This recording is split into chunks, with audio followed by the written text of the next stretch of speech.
मैंने वहाँ ये कहा कि भाई आपने हमारे 21 विधायकों को बाहर कर दिया, और ऐसा मौका आया जब आप खुद स्पीकर साहब जो है विजेंद्र गुप्ता जी टेबल पे खड़े हो जाते थे। हमने उनको कभी भी विधानसभा के परिसर से बाहर नहीं किया, तो उन्होंने रूलिंग पढ़ के बताया उसमें पार्क कहीं नहीं है, उसमें जो बाहर का फाउंटेन है वो कहीं नहीं है। उन्होंने बताया कि साहब विधानसभा है, जो एमएलएज को रूम अलॉट्स होते वो हैं, जो मीटिंग्स रूम है वो हैं, उनके रास्ते हैं, तो बाहर का पार्क तो नहीं है, बहुत सारी चीज़ें नहीं हैं। तो ये गलत किया है इन्होंने, आज जो है परिसर से बाहर किया। मैंने ये मुद्दा उठाया, उन्होंने गलत बयानी वहाँ की है। जो रूल बुक है, रूल बुक में कहीं उन्होंने पार्क का जिक्र नहीं किया, कहीं पूरी विधानसभा का जो इंटायर एरिया जो बाउंड्री है उसका कहीं जिक्र नहीं किया। उन्होंने कहा कि जो रूम्स अलॉट हुए हैं वो हैं, जो मीटिंग्स रूम है, जो विधानसभा है, जहाँ पर हाउस लगता है, जहाँ पर हम बैठते हैं वो है, भाई यही सब चीज़। भाई मैंने उनसे ये कहा कि जिस तरह से आपके जो विधायक हैं, विधानसभा की गरिमा है, वो हमारे उप मुख्यमंत्री को, तमाम विधायकों को, तमाम सरकार को निकम्मा, झूठा, बेईमान इस तरह के लफ्ज़ इस्तेमाल करते हैं। ये सब चीज़ें ठीक नहीं हैं और मौका मिलना चाहिए। और आपको ये जनता ने इसलिए नहीं भेजा, ये जो आप आज सीएजी रिपोर्ट की आप बात कर रहे हो, ये तो बहुत ज़माने से सीबीआई के पास है, और आप कह रहे हो कि भाई आपने मौका कब दिया। पहली जो इसमें जो 8 अध्याय है, 8 अध्याय में पुरानी जो रिपोर्ट्स है उसके, पुरानी जो लीकर पॉलिसी है उसके बारे में बताया कि उसकी जो कमियाँ उसके बारे में बताया, और इसकी जो ट्रांसपेरेंसी है उसके बारे में बताया, तो आपने इम्प्लीमेंट ही नहीं होने दिया।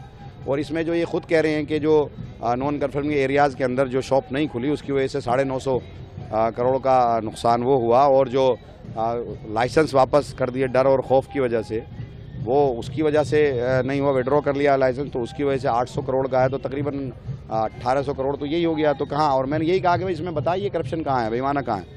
तो आप जिस तरह की बातें आप कर रहे हो, ये बात तो बहुत ज़माने से सीबीआई ईडी तमाम चीज़ें कर रही है, और आप आ गए हो सरकार में ये सब झूठ बोल करके। तो आप काम करो, आप जो आपने वादे किए वो पूरे करो। 2500 रुपये डिप्टी स्पीकर का चुनाव होना है, जब अपोजिशन के लोग बाहर हैं, तो आप ये कैसे ठीक है। तो आप इसको सबको अंदर बुलाएं और डिप्टी स्पीकर का चुनाव कराएं, ये तरीका होना चाहिए।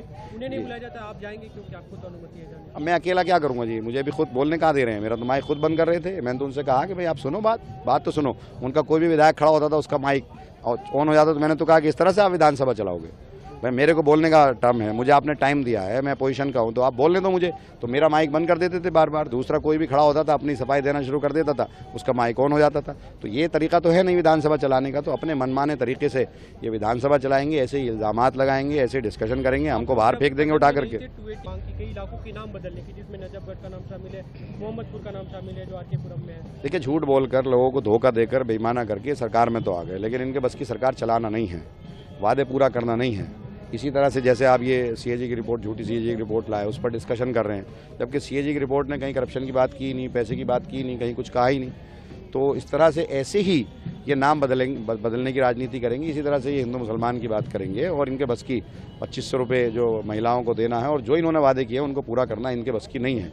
ऐसे ही 2500 रुपये नहीं। मैंने तो यही कहा कि अब आप जीत कर आ गए, लोगों ने आप पर भरोसा किया, तो आप तमाम लोगों के लिए काम करो, तमाम तबकात के लिए काम करो, जैसे हमने किया है। तो वो इनके बस की नहीं है, इसीलिए न्यूज नेशन अब व्हाट्सएप पर खबरों की ताजा अपडेट के लिए न्यूज नेशन के इस क्यूआर कोड को स्कैन करें।